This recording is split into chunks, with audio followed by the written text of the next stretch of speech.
We are fortunate to have Trent Spoolstra here today. He's the Associate Regional Director of the Anti-Defamation League of the Midwest.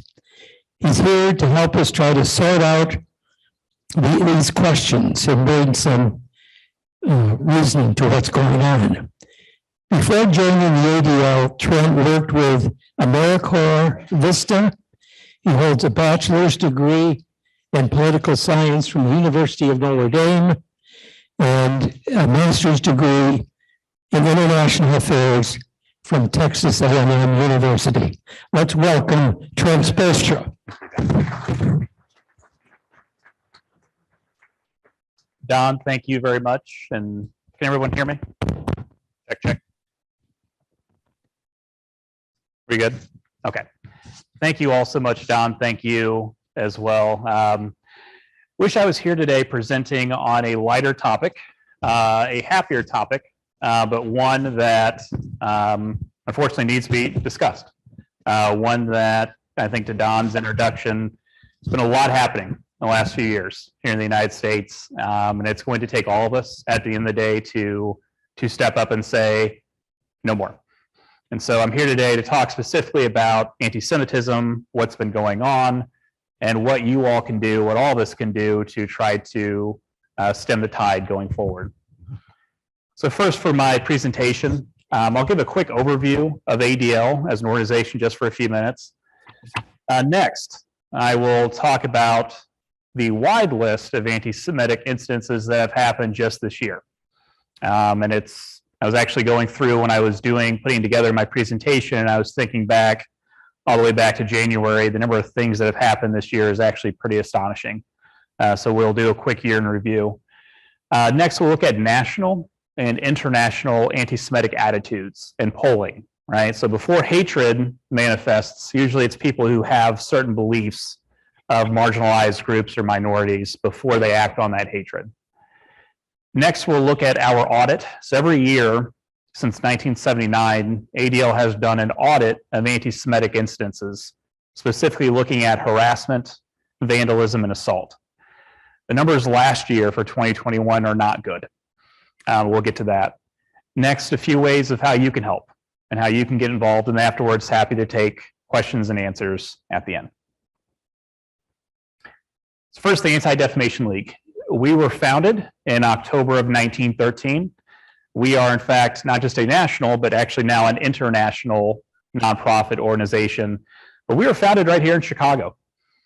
Interesting enough. So it was a lawyer who founded ADL. It was underneath an organization called B'nai B'rith, which still exists today, a major Jewish organization. Eventually, we split away and became our own nonprofit. But going back over 100 years, our mission has remained the same. Stop the defamation of the Jewish people, and equally as important, to secure justice and fair treatment for all people in the United States. Anti-Defamation League, you guys are the civil rights organization, right? It's usually how people remind us of who we are. And that's true, but it's actually just one part of what we do. I'll talk about it here in a minute. In reality, ADL, we are an anti-hate organization. So civil rights is one part of what we do, but we like to think we fight hate in multiple forms. We are a nonprofit and a nonpartisan organization, so we are a 501c3. So we do not endorse candidates, deny candidates, things of that nature, right? We have 25 regional offices all across the United States. So yes, we're headquartered in New York. We were founded here in Chicago, but from north, south, east, west, coast to coast, we cover all 50 states. We work over in Europe, and we actually have an office over in Israel as well. When we say ADL Midwest, and actually our region actually grew earlier this summer, we serve actually about 20% of the United States from our office here in downtown Chicago. But it's basically all the states that you see kind of in the tannish color, as well as kind of the green color. So we serve Northern Illinois to Indiana, the Dakotas, down to Wisconsin, down in Nebraska, and Iowa as well. So we serve a large swath of the United States. But regardless of where anti-Semitism happens or where hate happens, ADL has an office and we are covering it. So what do we fight? When we say we are an anti-hate organization, we fight all forms of hate. So of course, being Jewish founded, anti-Semitism is a big part of what we do, why I'm here today speaking with all of you. But when we say we fight hate, we fight racism, we fight sexism, homophobia, transphobia, xenophobia, right? We fight bias, we fight bigotry, discrimination, we fight all forms of hate. And over the last 20, 25 years, with the advent of and the proliferation of the internet, and then about the last 15 years or so with the proliferation of social media, we are now more and more involved in fighting cyber hate. And Don had mentioned his introduction about extremist groups and extremism. We fight extremism from the far left to the far right of the political spectrum. And the anti-Semitism that I'll be talking about today, you will see examples coming from both the far left and the far right in the United States. So how do we fight hate? So this is the difference. I think most people think ADL is just a bunch of lawyers and we're just taking on court cases and doing lawsuits and things like that. In fact, that's actually just one part of what we do. How we fight, and I could spend an entire presentation on this one slide, obviously not going to do that today, but to really sum up how we do what we do, it's what I call our 3 8s. We investigate, we educate, and we advocate. Regarding investigation, one of the crown jewels within the Anti-Defamation League is what is called our Center on Extremism. It's almost kind of an inner think tank, if you will. And it is made up of literally dozens of analysts whose job day in and day out is to track hate groups and to track extremism. And when I say when we track extremism, we get our hands on as much public information as we possibly can. We will track websites of hate groups. We track their blog posts. We track their social media accounts. If they show up in the news, we track news as well. And these analysts, honestly, I would put them up against any major think tank in New York or Washington, D.C. That's how good they are. And like I said, dozens of people doing that day in and day out. Regarding education, we are in K through 12 schools. We have a number of anti-hate and anti-bias programming. We're on college campuses to help college administrators and professors and staff fight hate that shows up on campus. And we also train law enforcement.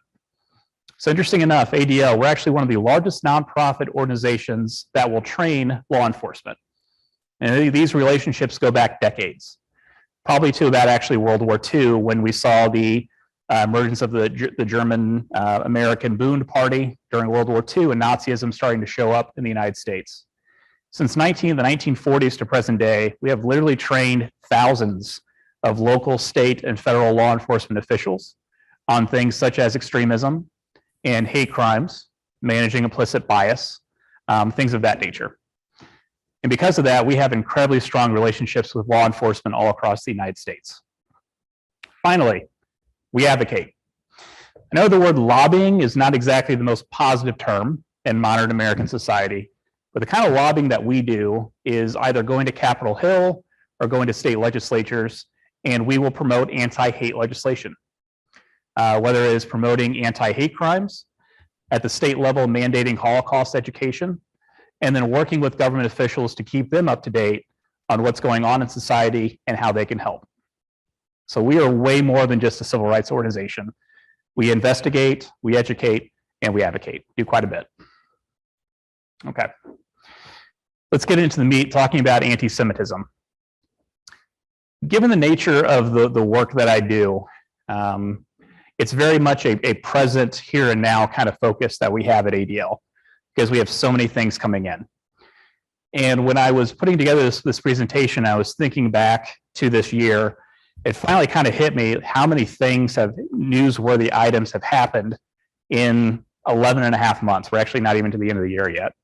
But to give you a quick review of some of the things that have happened, let's go back to January and winter of this year.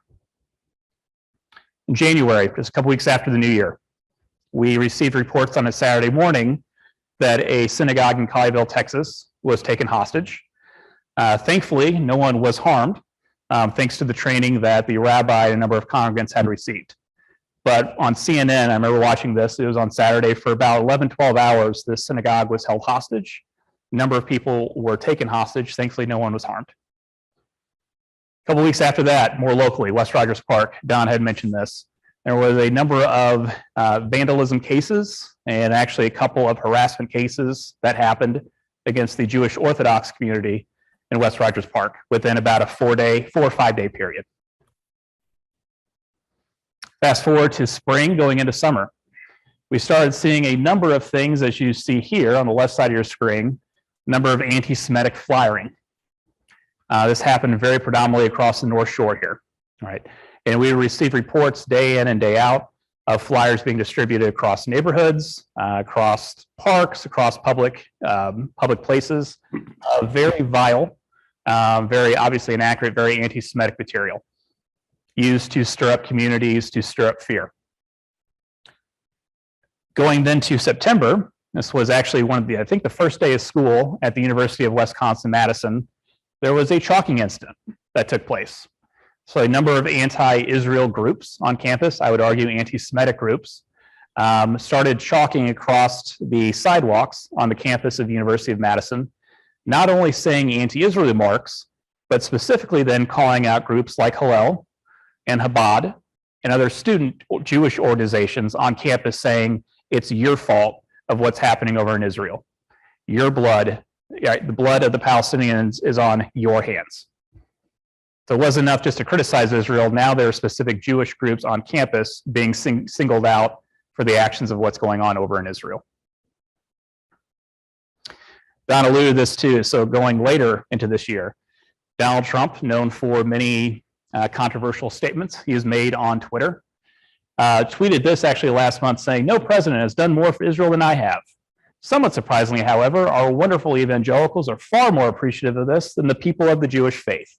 He then goes on to say, U.S. Jews have to get their act together and appreciate what they have in Israel before it is too late.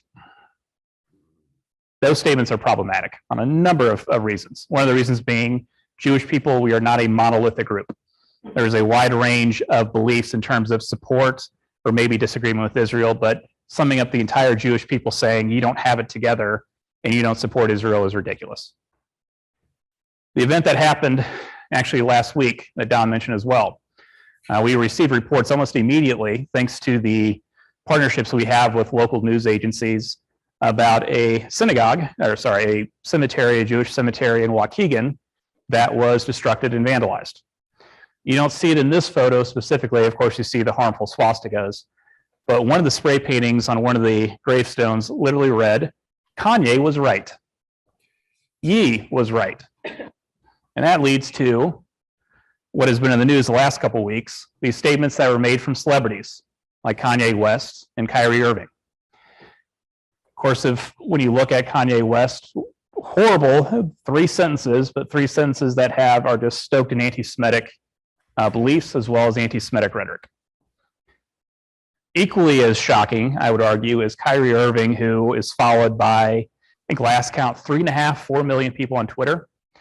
I had never even actually heard of the documentary. It's called Hebrews to Negroes. It's a very low budget documentary. Up until 2 weeks ago, I think very few people had ever heard of it. It was a documentary that is horribly anti-Semitic, brings up a number of anti-Semitic tropes, Jewish conspiracy theories of taking over the world, things like that. And thanks to Kyrie Irving and his status of having 4 million followers, within the matter of a couple of seconds, the whole world heard about this documentary that otherwise probably never would have been heard of. That's the year that we've had in 2022. Just when you think it's done, then another incident pops up, and then another and another. And we're only to Thanksgiving. I am hoping, knocking on wood, that we don't have a horrible December. Odds are there's probably going to be some incident that happens and people are going to forget about these two because then another incident pops up. So it's been quite an eventful year when it comes to anti-Semitism. So before hatred manifests, before anti-Semitism really develops, it's important to understand that there is sentiment that people have, that stereotypes that people have that exist about Jewish people. I want to take a look specifically at looking at national and international anti-Semitic attitudes before people act on those beliefs, right? So the first thing is, what is anti-Semitism? You think that this would actually be easier to define than it actually is. In fact, within academia, over the last 10 years or so, there are 3 or 4 competing kind of all-encompassing definitions of what anti-Semitism should be defined as. The one that by far is the most popular is what is called the International Holocaust Remembrance Alliance, or IRA definition of anti-Semitism. And as you see, the definition itself is pretty vague, pretty all-encompassing. And so one of the things that the IRA committee did when they put this definition together about 10, 15 years ago now, was to say, what are some concrete, specific examples of modern-day anti-Semitism? And they listed a number of examples. So the three I wanted to point out today are, number one, Holocaust denial. So even though we are 77 years away, removed from World War II and the Holocaust, even though it has been documented extensively, and there are paper trails and books and video footage and all those things, there are still people today in society who say the Holocaust didn't happen, or they say things like Auschwitz-Birkenau was just a workers' camp, it really wasn't a death camp. Or they say things like, there's no way 6 million Jews died, it's probably like 600,000 at most. Any of those things are examples of Holocaust denial, denying facts that have been reported time and time again. Number two, dual loyalty. Jewish Americans are not the only ethnic or religious group whose allegiance has been called into question. You look throughout American history, whether it was Irish Americans, German Americans, Mexican Americans, et cetera, people who question, are you really an American or are you for them? And dual loyalty still exists in the United States today as it pertains to Jewish Americans. This idea that one cannot have allegiance to the United States and support Israel at the same time. At the end of the day, I think you Jews are up to something. You're going to support Israel, you'd backstab America in a minute. That's dual loyalty, questioning one's allegiance, patriotism to America. And finally, number three, holding all Jews responsible for the actions of Israel. All right? Within the Jewish community, I can tell you there are a wide range of opinions when it comes to Israel, whether they support the current prime minister or can't stand him, certain military actions that are taken, et cetera.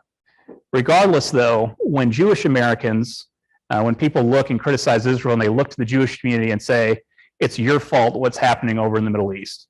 You are partly responsible, right? That's an example. It's an example of collective guilt.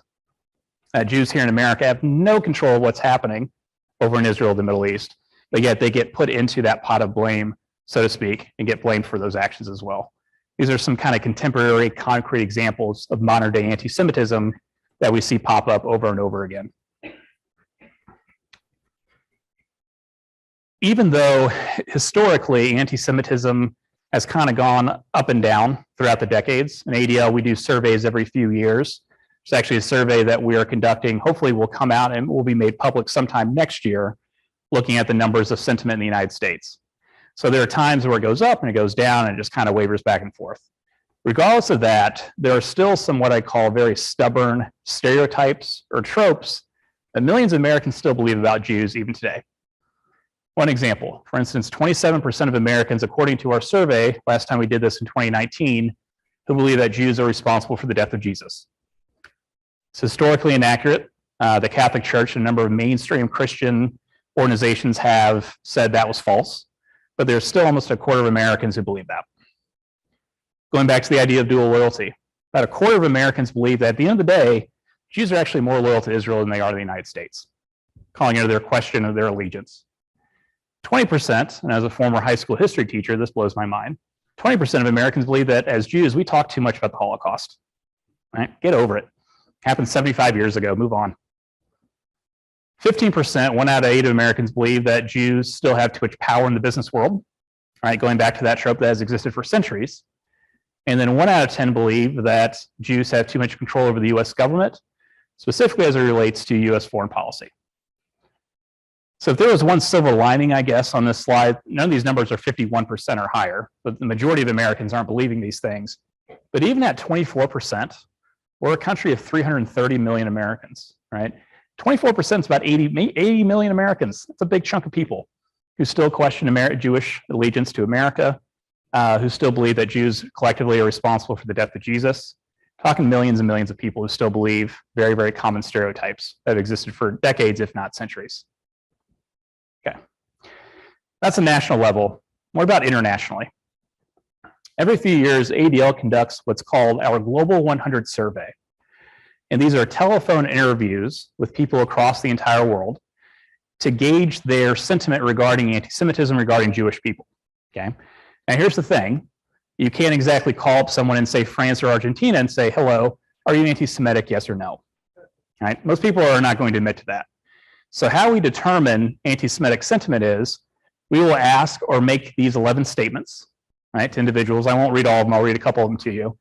But if an individual says yes to 6 out of 11 of these statements, so a majority of these statements, that person's probably anti-Semitic. And some of these statements are actually very outrageous. So some of them include Jews have too much power in the business world, they control global affairs, people hate Jews because of the way they behave, too much power of global media, responsible for most of the world wars, right? Just as an example. If you were to say yes to 6 out of 11, if you really believe those things, you are probably anti-Semitic at the end of the day. So to give you an idea of where sentiment is around the world, I wanted to highlight 6 countries for you. So we have our neighbor to the north, Canada. We have Western Europe represented by Germany, Eastern Europe by Poland, of course, Russia. And then for my generation, looking at the 2 developing countries in the world, South Africa and Brazil. The next slide I'm going to show you shows you percentages, right? And it's based on our surveys, what we believe to be the percentages of people in these countries that hold anti-Semitic beliefs. Okay? And here are the results. So the good news is our neighbor to the north, Canada, very low levels of anti-Semitism. In Germany, to its credit, after World War II up till now, Germany honestly has done a fantastic job in owning up to what happened in World War II and what happened during the Holocaust and educating future generations on the evils of what Nazism was. As a result of that, very low levels of anti-Semitism in Germany. After that, based on our survey, the numbers get a little tricky and they get a little depressing. In Poland, for instance, of course, Poland was the home to a number of death camps during the Holocaust. Of course, Auschwitz-Birkenau, the most famous. Even today, about half of Poles still harbor anti-Semitic beliefs, even though Poland does not have anywhere near the Jewish population that it had 175 years ago. In Russia, many of you might be familiar with the Refusnik movement that happened in the 1970s when Jews were trying to flee the Soviet Union. After the wall came down in 1989, 1991, a number of Jews left the former Soviet Union, immigrated here, immigrated to Israel. Even now, about a third of Russians, based on our surveys, harbor anti-Semitic beliefs. That's why the Jewish community, specifically looking at the Russia-Ukraine conflict that has been taking place, we are very much fixated on that conflict because we know that, one, there are still a number of Jews that live in Russia, a number of Jews that still live in Ukraine. And knowing these facts, of knowing the anti-Semitism that exists, making sure that the Jewish communities in both countries, specifically Ukraine, are served, make sure that they are protected. For me personally, looking at my generation going further, the last 2 countries I think are a little bit troubling. And the reason being is these are 2 countries whose economies are growing rapidly. They are gaining in prominence and power on the world stage. A country like South Africa, for instance, about half of South Africans harbor anti-Semitic beliefs. And then in Brazil, which is a country that does not have a large Jewish population, about a quarter of people who harbor anti-Semitic beliefs. So I like showing this to people to demonstrate that anti-Semitism is not a problem just in the United States. It's not a problem in countries that surround Israel. It's a problem in countries that either used to have large Jewish populations and no longer do, or countries that I honestly never had a large Jewish population. Anti-Semitism exists worldwide. Going to Israel specifically, I'll talk about it just for a quick minute. I often get the question of, when does criticism of Israel cross the line into anti-Semitism? And to be fair, there's not a very clear definition. It depends on who you ask or what Jewish organization you ask or rabbi that you talk to. Here at ADL, we give people kind of 3 general guidelines that when these things pop up and people say certain things or they demonstrate certain things, that's when it crosses the line into anti-Semitism. To be clear, right, according to ADL and then myself as well, not all criticism of Israel is anti-Semitic, not at all. There have been a number of times, even in ADL's history, where we have criticized or we've spoken out against the Israeli government about certain actions, right? And most Jews that you talk to in the United States, they don't agree with every single thing the Israeli government does, right? But we would argue at ADL there are 3 kind of common characteristics that when these 3 things happen, probably cross the line into anti-Semitism. Number 1, denying Israel's right to exist. There are people on the far left and the far right of the political spectrum who do not care that Israel has existed for 75 years. It is home to now 9 million people, a quarter of which, by the way, are not Jewish. Israel is actually a very diverse country. It is a developed economy. It's done a number of wonders and a number of contributions to the world. Even with that, there are people who still believe Israel shouldn't exist, wipe it off the map. When people are saying things like Israel shouldn't exist or it's an illegal country, that's anti-Semitic. Number two, holding all Jews responsible for the actions of the Israeli government. Jews here in the United States largely have nothing to do with what's happening in Israel. They have no power over the Israeli Knesset, their parliament. They have no power. It's not like I can call up Bibi Netanyahu right now and say, hey, stop doing what you're doing over in Gaza. I don't have that power. No American Jew has that power. Yet when actions happen over in Israel, oftentimes people in the United States say, collectively as Jews, you're responsible for what's going on over there. How dare you? And then number three, using traditional anti-Semitic imagery to then criticize Israel. And if there was one image that showed this perfectly, it would be this one. That image definitely crosses the line. Horrible. So these are some examples, like I said, of things that cross the line from anti-Israel or Israel criticism to now you're getting into the realm of anti-Semitism. Okay. Let's look at the numbers specifically. Like I said, every year, going back to 1979, ADL conducts what's called our annual anti-Semitic audit. Okay? And we look at three specific actions in this audit. We look at harassment, we look at vandalism, so destruction of property, and the worst of assault, right, physical confrontation. Looking at the numbers for 2021, so this report comes out every spring. Next report will probably come out sometime next March, next April. The incidences that I'm about to show you kind of demonstrate here about 2/3 of the incidences that happened were harassment, about 1/3 were vandalism, and then a very small percentage were assault, physical confrontation. Here's the shocking part of my presentation. Okay. We have been doing this audit every single year since 1979. It's almost 45 years. Last year was the highest number that we have recorded in 45 years. And I wish I can tell you that last year was an anomaly. It was just kind of a freak year. Fortunately, that has not been the case. This has been a trend that we have been seeing for the last 6 or 7 years in the United States of the number of anti-Semitic actions rising. It was not always this way. Going back 10 years, you see the numbers of anti-Semitic actions from 2012 to 2015 were actually pretty low, under 1,000. Starting in 2015, going up to present day, you see the numbers rise over and over and over and over again, to the point that last year we saw over 2,700 instances, confirmed reported cases of anti-Semitic action. To put that another way, that is roughly 7 anti-Semitic actions per day. 7 actions of either harassment, vandalism, or assault. And like I mentioned, these numbers by far are the highest numbers that we have seen since we started annual tracking 45 years ago. We are still collecting numbers for this year, and our analysts, our Center on Extremism analysts, like I mentioned a few minutes ago, put this report together. Hopefully I'm wrong, but I would not be shocked if 2022 saw numbers very comparable to what we have been seeing. I often get the question too, Trent, where is anti-Semitism happening? Right? It's got to be happening in the major cities. It's got to be happening in the American South. It can't be happening here. We actually break down the number of anti-Semitic incidences per state. And this map actually demonstrates, if you see the states that are colored in yellow, the states in yellow make up the top 20 highest number of states with anti-Semitic actions. And one of the things that you'll notice when looking at the map of yellow is there's yellow everywhere spread out on the map, right? Understandably so, you'll see it in states like New York or Florida or California that have both large populations in general, but also large Jewish populations. But then you see them in states like Colorado. Colorado has a noticeable Jewish population, no doubt, not anywhere on the level of, say, here in Chicago or New York or South Florida. Minnesota, there were 75 confirmed reports of anti-Semitic action.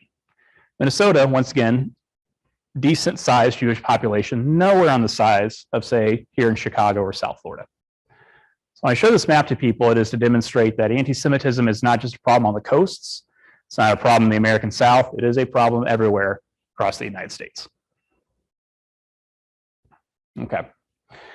$1 million question. Usually at this point in my presentation, I can already see faces and people are starting to wonder why, right? Why are we seeing this happen? And the short answer is, I don't have a simple answer. I wish I did. Trust me, make our jobs at ADL a lot easier. Okay? But we believe and we theorize it's probably one of, if not a combination of three things happening. Number one, looking at the political and social environment over the last 6-7 years. Regardless of where you fall politically or demographics, wherever it may be, last 6-7 years in the United States have been kind of tough. We've had two very heated, very controversial presidential elections. Of course, this thing called COVID, I don't know if you've heard of it before, has been problematic. We've had the worst pandemic that the world has seen in a century. We saw major riots happen regarding racial demonstrations with the murder of George Floyd that happened in the summer of 2020. We had a recession in 2020. We are now experiencing the worst inflation in 40 years, and supply shortages and labor shortages. Probably going to have a recession sometime next year. So you add all those things up, it's been kind of tough in America the last 6-7 years, right? And one of the things, and I'm not a psychologist by any stretch of the imagination, so take what I'm about to say with a grain of salt, but there's something to be said within human nature that when things go wrong and it feels like our world is falling apart, there's something instinctive in humans that we have to blame someone.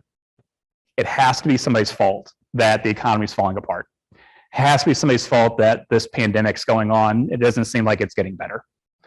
And one of the things that we teach at ADL is the canary in the coal mine, so to speak, right? One of the first, if not the first group that gets blamed for everything from floods to droughts to economic depressions to world wars to everything in between are Jews. And usually not far after Jews are people of color who get blamed, immigrants, the poor, people of various sexual orientations, other marginalized groups get blamed when it feels like society is falling apart. That's part of what's going on right now. Second part is looking at the internet and social media. There was a time, if you were a celebrity or professional athlete, whatever it may be, if you wanted to get your message out there, you had to do it through a newspaper. Maybe you had a blog. Maybe you had your own website. Today, now with social media, as we've seen with Kanye and Kyrie Irving, you can post something on Twitter or Facebook, and within the snap of a finger, millions and millions of people see it. We didn't have that capability 20 years ago, right? And with any new technology, it's not necessarily a good or a bad thing, right? It's how people use it. For instance, I have friends over in Israel. I actually have a friend over in Tajikistan right now. I can contact that person in a matter of seconds. Right? It's amazing. Technology is amazing in that sense. You couldn't do that 20 years ago. The same problem, though, is that you have hate groups or you have celebrities who may not know the whole story or may have ignorance or spread their vile, and they can spread their message to millions and millions of people within the snap of a finger. So that's been happening too. And the last part is probably plain ignorance. Jews make up roughly 2% of the American population. And unless you live in a city like Chicago, or you live in South Florida or New York or LA, places that have large Jewish populations, odds are there are still millions of Americans who have probably never met a Jewish person before in real life. And all they have to go off of is what they've seen on TV, or maybe what they've seen on the internet. And if those are not positive images of Jewish people, it is very easy to go down a rabbit hole and say, well, all Jews must think this. Or there must be something to say the Jews are controlling the media or they're controlling the banks, right? There's no one there to refute that. There's no one there to teach you that actually that's incorrect thinking. So why are we seeing this such massive rise? Probably a combination of these three things happening now. Okay. Last slides here. So how you can help if you want to help with ADL. We actually put in a number of requests. Number one is reporting hate incidences, either reporting to your police department or going to adl.org to report them. Reason why it is so critical when we see a hate incident pop up or vandalism or assault. ADL, like I said, we have this annual audit every year. We take this information, not only do we go to the news and let news agencies know, we go to members of Congress, we go to the state legislatures and say, this is not anecdotal story evidence. And we're not just saying anti-Semitism is to make people, to scare people. We have factual data showing that the numbers are going up. We won't have that data unless people report things to us. So if something does happen, please report it to the police, report it to us. Number two, introductions to K through 12 schools regarding the plethora of educational opportunities that we have. So if you are a retired teacher or principal, superintendent, if you know people in the school communities, I am more than happy to introduce you to our associate education director who runs a lot of these programs. And they focus not just on anti-Semitism, they focus on bias, and they focus on anti-hate in general as well. These programs are largely free to schools. Number 3, making your voice heard in Congress and state legislatures. Advocate with us. So throughout the year, there might be major bills that come up in Congress, or there might be major efforts that we're making. One of them right now actually is we are trying to get people, as many people as possible, to send an email to Amazon saying, regarding the documentary that he produced, Negroes, the one that has now become famous with Kyrie Irving, please take that off of Amazon Prime. Not just that, there's a number of anti-Semitic imagery and movies and books, things like that, that you can buy on Amazon right now. Take that stuff off your website. You don't have to sell that stuff.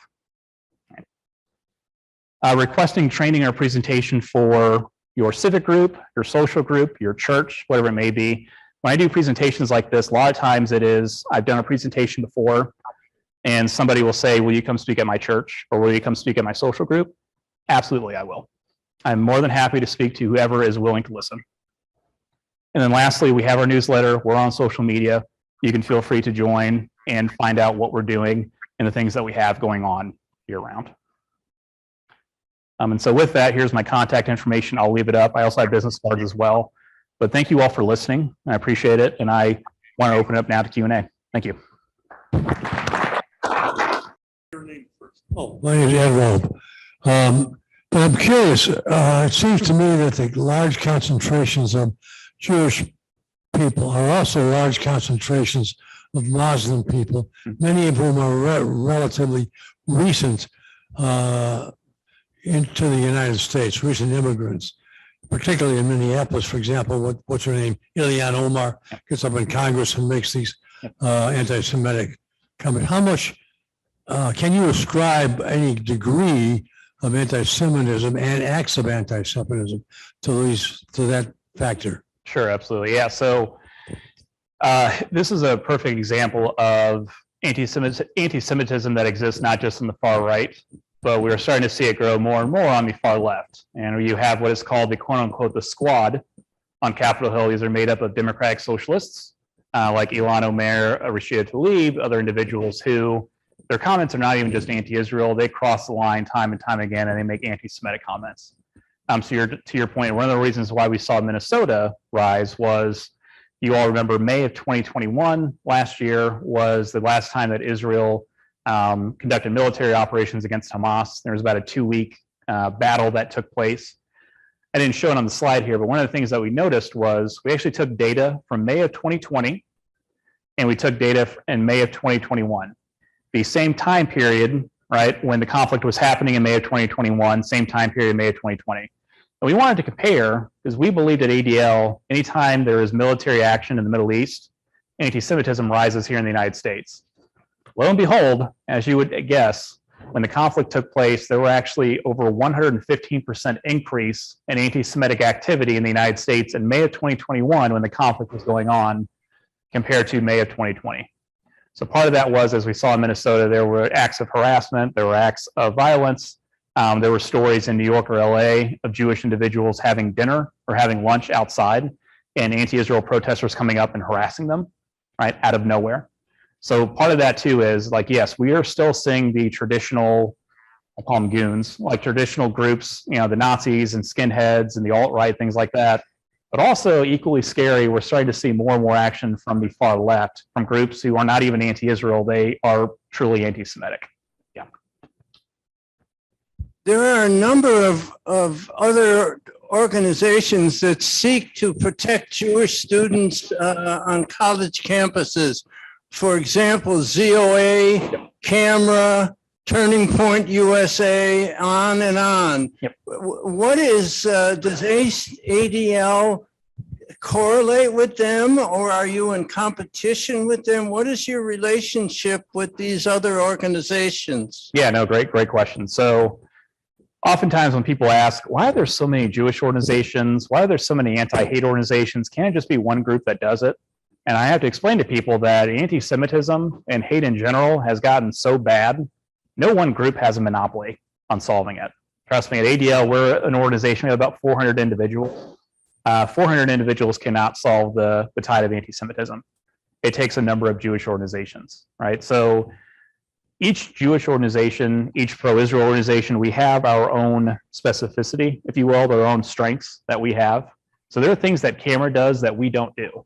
For instance, I'm a huge fan of CAMRA. I think they do amazing work, right? But they specialize in one particular activity. At ADL specifically, we're on college campuses, specifically anti-hate in general. So we have a program called Hate Uncycled, and we just started it a couple of years ago, and we are trying to expand it out, where we have kind of a toolbox, if you will, of different programs, educational modules, things of that nature, to train police officers on campus, administrators, staff, and then also students when they have like freshman orientation, things like that, to identify hate in general. Now, anti-Semitism is one part of it, right? But hate in general is also manifesting across the United States as well. So we have programs like that. We also have a formal partnership with Hillel International, which is a Jewish organization that serves Jewish students on campus, where we provide educational programming, where I will try to go in and do trainings for Jewish students on how to combat anti-Semitism, how to address anti-Semitism. So I tell people it's not, I don't look at it as competition with other Jewish organizations or other anti-hate organizations. We all do something very specific. We all have our strengths. It's a matter of figuring out how can we all work together and how we can solve this problem together, because it's going to take a lot of people to solve it. A couple of weeks ago, and I think it was last week after the Waukegan incident, there was a figure quoted, I think it might have been on CNN, that since 2016, there has been a 434% increase in the number of anti-Semitic incidents in this country. Yep. So my question or my observation is, in 2016, two things happened.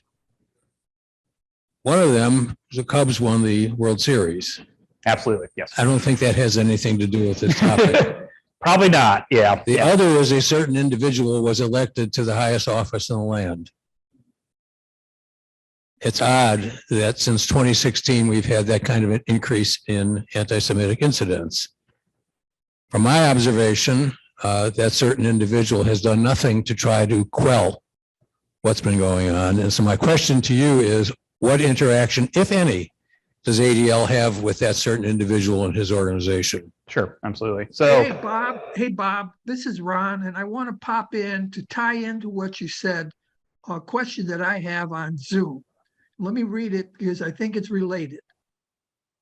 Trying to be non-political must be very hard. You fight against lies, but far-right supporters see you as strong supporters of woke liberalism. How do you fight hate and stay non-political when hate is more on the fringe of one party today? absolutely. So I can answer both those questions kind of simultaneously with my answer here. So one of the things that we tell people is that hate is unfortunately becoming more and more mainstream, but these hate groups on both sides of the political extreme, they're on the fringes, right? And one of the things, and to your question, the person who asked online, depending on what audience I'm speaking to, I cannot tell you the number of times I hear people say at ADL, you guys are a bunch of lefties. You guys are way too progressive. Then I will go to another audience and say, you guys support Israel, you work with law enforcement, you guys are way too far to the right, right? And I actually like hearing those things, because odds are if people on the far left and the far right don't like us, or people on like more conservative, more liberal don't like us, we're doing a pretty good job of staying as center as possible, right? So to answer your question, I guess one about us being too far to the left, too far progressive, there is actually a campaign, I wish I put it on here, it's called Stop ADL. And if you ever get a chance, go on Google, go online, look this up. There are literally dozens and dozens of very, very progressive, I would argue, leftists and very like uber leftist organizations who are trying to start a petition to say, don't work with ADL. They support law enforcement, they support Israel, which is an apartheid state, genocide, blah, blah, blah, blah, blah. Don't work with them at all. They're not really progressive, right? So trust me when I tell you, we catch a lot of flack from people on the far left. Regarding the far right, to your question about Donald Trump, about other individuals. One of the things that we do, we try to really teach ADL is you condemn the act or you condemn the statement. You don't necessarily try to condemn the person, right? Which I think is very, very key. You condemn the statement, you condemn the act, you don't condemn the person, right? There are a lot of things that Donald Trump has said that we fully disagree with.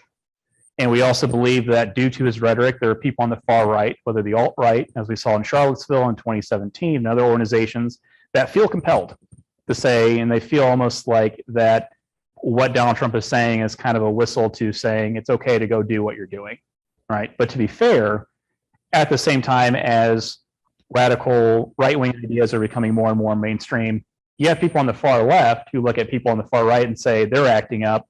We got to step up our game too.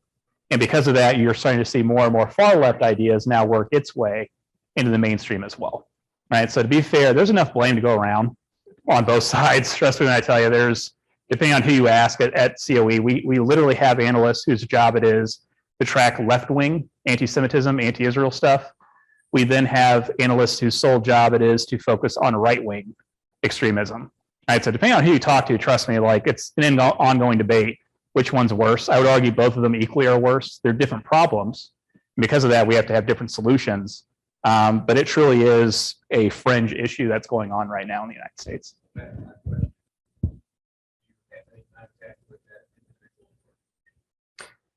Not, yeah, so to the question, do we have any contact with the organization? To be honest, I'm not totally sure. I would not be shocked if we didn't. If we did. I'm sure Donald Trump's not the biggest fan of ADL, given the fact that anytime he does tweet something that is anti-Semitic or crosses the line or is just hateful, we will say we condemn that action. So he's probably not a huge fan of ADL, probably not a huge fan of a number of other Jewish organizations as well, too. Yes. Next question over here. Yeah. Thank you. Yeah, Bob beat me to the 2016 comment, but Germany has criminalized Nazi behavior, yep. SWAT stickers, yeah, et cetera, et cetera. Yep. Have we ever tried that? Have you ever advocated for that kind of law? And what happens when you do? Yeah, that's a good question. To the best of my knowledge, I'm not sure if we have done that or not. Part of that too is, and when I do these presentations, there's a difference between something being, sometimes it is both anti-Semitic and illegal. Sometimes it is anti-Semitic and legal. And it's hard for people to grasp. And one of the things that we teach at ADL, we are big constitutionalists. We believe in the First Amendment. It's hard for people, and we have to remind ourselves at ADL too, oftentimes hate speech is protected speech in the United States. People ask, so going back to the anti-Semitic flyers, people are asking, why aren't you putting a stop to it? Why aren't you guys doing anything about it? Well, one, it's hard to actually catch the people who are doing it, because a lot of times they do it at night, early in the morning, so you can't catch them. There are a couple of instances where people have been caught. But then two, when you look specifically at the flyers that they're producing, they are very, very clever, because the flyers no doubt are anti-Semitic, but they don't necessarily defame anybody. They're not calling out anybody specifically. They're not sharing anybody's personal information, personal accounts, things like that. So as horrible and as vile as it is, they get as close as possible to that line saying, no, this is free speech. I'm allowed to do this. Right. So part of that is in terms of criminalizing Nazism, things like that. I think it goes back to that. It would have to be, I think, a bigger debate. And in terms of saying we still are a country of free speech. At the same time, there is hate going on. Where do you find that balance of free speech versus we need to combat this? And that's why at ADL, we take really strong measures of educating people, providing protection for individual or training individuals if people cross the line. Not only are they saying is anti-Semitic, but they start vandalizing or harming individuals as well too. So we do everything legally that we can do to protect individuals. Sometimes it doesn't. Yeah. And that's partly, and to your point, we weren't dealing with social media stuff 20 years ago. This is a new world that we're living in. And we're trying to figure out as a society, where does that line get crossed of you should have a social media account versus you have millions of people following you, you probably need to watch what you're saying, right? And when those are ongoing debates that are taking place. So we do everything as legally as we can at ADL. We try to do, what within the frame of the law, but there are certain things that, we cannot stop a Nazi rally at, somewhere downtown, right? It's public property, right? They have a right to protest. There's a sign, not necessarily anti-Semitic, but it was like a union dispute or something with the Israeli consulate downtown. It's on a public sidewalk. It's been there for 2 weeks. As disturbing as it is, I wish we could remove it. You can't, public property, right? So it's one of those things of how do we stop hate, but at the same time, we're not infringing on people's First Amendment rights. My name is Ron Janis. I'm new here. In the 1970s, one of my most vivid memories, I was newly married. I grew up in the city, and then I had moved to Skokie in our first apartment.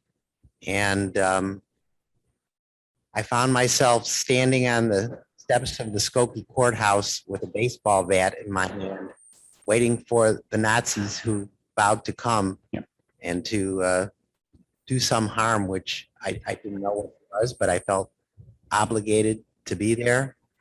And I never imagined that all these years later, that things could be so much worse. My question to you is, do you ever envision a society or a world that does not use hatred, be it Jews or any other group, that somehow that serves a function to people who want power, who want control?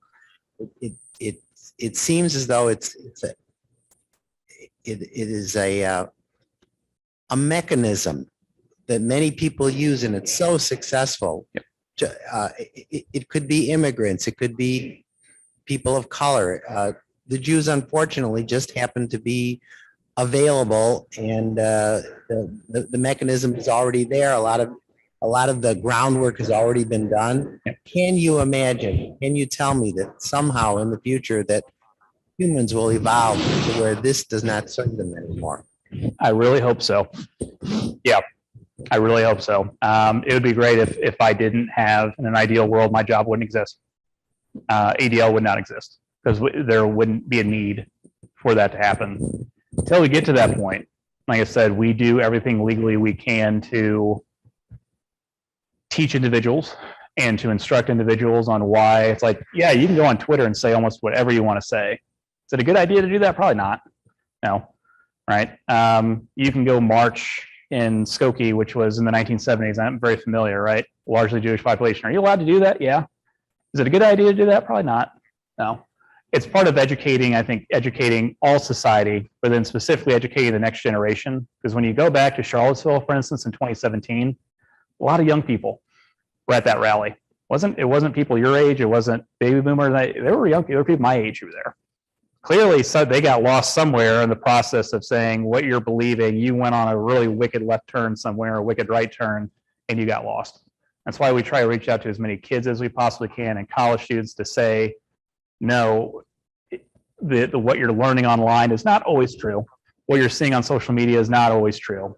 Why developing stereotypes is super easy in human nature, and why it's really hard to break those stereotypes that people hold going forward. It can be done. Is it really hard? Absolutely. But part of what I do and why I do what I do, the next generation, the kids who are in elementary school right now, we don't see a Charlottesville 2040 kids who are in school now, and we're going to see this stuff pop up again. So can it happen? I think so. And that's actually what ADL is working toward. Question over here. Yeah. Regarding the three components that collectively could may have resulted in increased anti-Semitism. The first one just being problems within the world today, economy, COVID, et cetera. And then the second one was, let's see, what was it? Oh, yeah. So it was political, social environment, social media. Social media. Yep. And then the third one was ignorance. Yep. And with respect to ignorance, the one that I heard you mention was people just haven't lived, socialized with members, with Jewish people. Is there another component to ignorance beyond that you may have mentioned and I didn't hear? Or if you didn't mention it, are there other components to the ignorance factor beyond people not being familiar with Jewish people? Absolutely. Yeah, no, thank you for asking that. That was just one example of ignorance in general. I mean, another example I can think of is if you've never met a Jewish person before, and let's say you were doing business with a Jewish person or something happened, you had a bad interaction with that person, Many people say, well, I met this one Jewish person before and the bad, business deal went bad or something. I knew it. All those Jews are rough. All those Jews are bad. They're always up to no good. That happens also in human society, where if the only interaction we've ever had with a group that we're not familiar with was a bad interaction, we then automatically assume, our human mind automatically goes to, I guess all people in that group must act that way. That's another example of ignorance as well. Yeah, there are plenty. I just gave one instance, but ignorance can manifest. There are times where people live close to a Jewish community, right? And those stereotypes pop up. There are people who don't live in large Jewish communities and stereotypes pop up as well too. So it makes it a little scary in the sense, because I've had people ask me questions like, well, do you guys do per capita based off Jewish populations, or are you seeing it more when cities that have large Jewish populations? And I say to people no, we are seeing it nationwide. You don't need to live next to a large Jewish population to be anti-Semitic, right? You can go on the internet, you can watch TV, you can hear, well, my uncle one time did a business deal with somebody who's Jewish and he got screwed out of something. So I guess all Jews are bad. Things like it happens that quickly, and it's sad. That's how devastating ignorance really is. Yeah. Trent, toward the question regarding the end game for these anti-Semitic and hateful acts, Yep. What do they want the Jews to do? Do they want them to leave the country? I read a columnist in the Tribune this last week, and he said he's an older man, but he's very articulate. And he said, I'm following these incidents, and he said, I might even have a ticket for out of the country if one more thing happens. Do you think these people want the Jews to leave? It's a good question. It depends on, Don, actually, you bring up a very interesting point depends on which group you're talking about. Because on the far left, their answer is a lot different than on the far right. Okay, on the far left, we know this in Judaism. There used to be, when there were millions and millions of Jews living in Europe before the Holocaust, you often hear the phrase, Jews go to Palestine, meaning get out. Get out of here, go back to your homeland, get out of here. If you talk to people on the far left, now it's Jews get out of Palestine.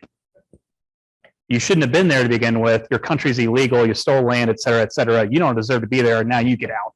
Go back to Europe, go back to wherever you came from, right? That's problematic on a number of things. People on the far right, I'm sure if they were able to snap their fingers, I'm sure all Jews would be out of here, right?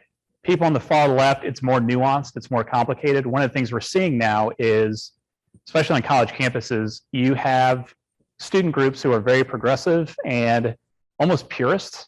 And in a way, you're starting to see litmus tests take place. And what's happening is they'll go to their Jewish classmates or colleagues and say, well, this is an LGBTQ organization. I appreciate you supporting that. However, we believe Zionism is racism. We don't think Israel should exist. So if you hold that opinion, you can't be part of us.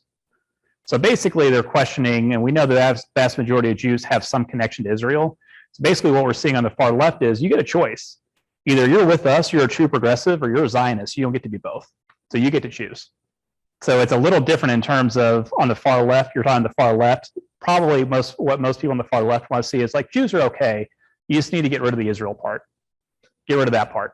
Well, on the far right, it's we can't stand you at all. You need to get out. Yeah. Are there any other questions from anybody? If not, Trent, that was a very. Wait, we've got questions from Zoom that we need to address. Hi, Ron, I'm sorry. Trent, do you have time for some, if we cherry pick a few questions from the Zoom audience? Absolutely, absolutely. All right, thank you. Leonard Goldstein has his hand up. I'm going to recognize him for a question. If you can make it concise, Lenny, please go ahead. All right, I'll do the best I can. I am a conservative Jew. Consider myself to be a moderate Republican. And yet again, I find one of the reasons that I am a moderate Republican is that I find the Democratic Party to be anti-Semitic, much more so than the Republican Party. Yet my question to ADL, which is not, in my opinion, gives a fair political view of anti-Semitism or politics to its people. For you, example, today, you used a quote from Donald Trump saying that he's done more for the Jewish people in the state of Israel than anybody else, and the American Jews should get their act together. Yet again, that is, in my opinion, very truthful. You seem to claim it as anti-Semitic. My question to you is that in Israel, the last time I checked, Donald Trump had an approval rate of 75% among Israeli citizens.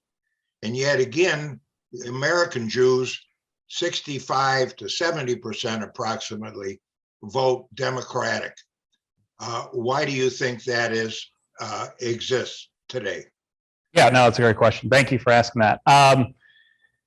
It's one of those things where I cannot deny that Donald Trump is definitely pro-Israel. I think the question then becomes, he has made certain statements, he's said certain things that are problematic with the Jewish community. He makes assumptions that Jews, we are a collective, that we think exactly alike. He's also made comments that kind of question Jewish American allegiance. I'll give you an example. When Israel's only had 5 elections in the last 4 years, I think it was like 3 years ago, Benjamin Netanyahu, who is now the prime minister, I think was running for election, and Donald Trump was at a rally or something, and it was with like a predominantly Jewish audience, and I forgot exactly what he said, but I do remember the line saying, you know, that prime minister of yours is really great, really love that guy.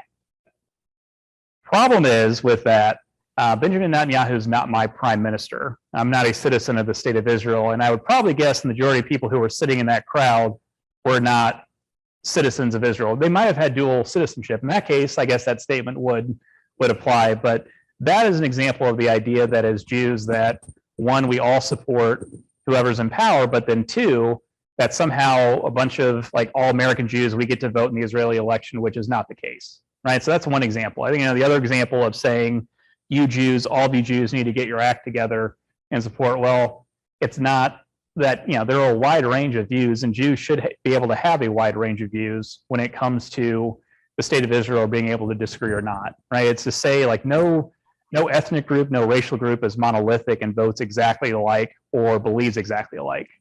So I think it's so much not like, I do commend, for instance, I know the embassy is now in Jerusalem. I thank Donald Trump for that, right? I know he's very pro-Israel, but then he'll make certain statements about the American Jewish community, assuming that we all think exactly alike, we all believe exactly alike. That is problematic. Next question, what is Karen is asking, what is the ADL doing to combat book burning like the Anne Frank book banned in Texas? Yep, absolutely. So, that's a whole other topic.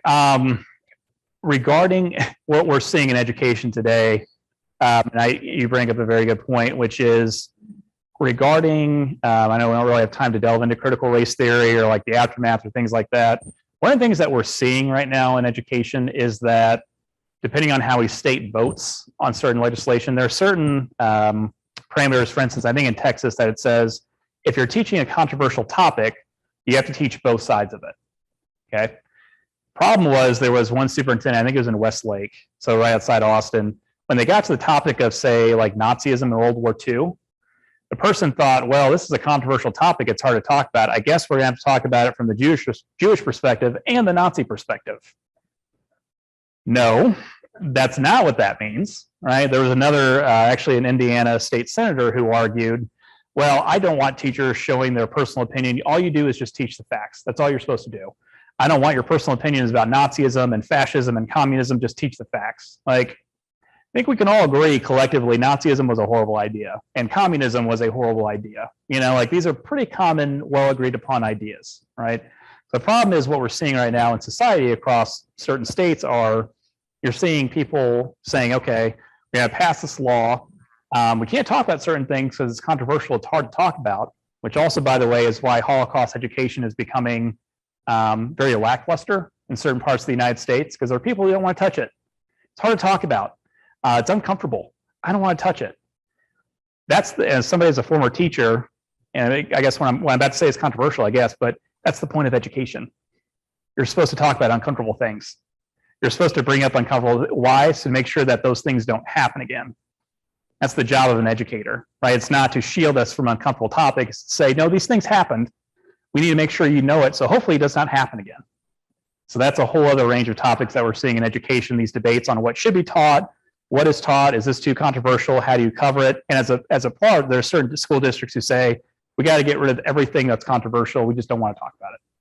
That's not the point of education. Trent, I'm going to apologize for not being able to ask the questions that have come up in chat. We're going to encourage people like us to go to the center, and then we'll be able to get into the questions. I'll make this our last question in the interest of time. How can we support Jews in Ukraine and those that move to Chicago? Do you have any information on that? Absolutely, yes. So ADL directly, we are not, that's not our specialty to help Ukrainian Jews. However, I would highly, highly recommend please go to the website for Jewish United Fund, which is the Jewish Federation here in Chicago. You can also go to almost any federation in the United States. Odds are on their website, they have a place where you can donate to help Ukrainian Jews, or the Ukrainian Jews who are now fleeing or coming to the United States.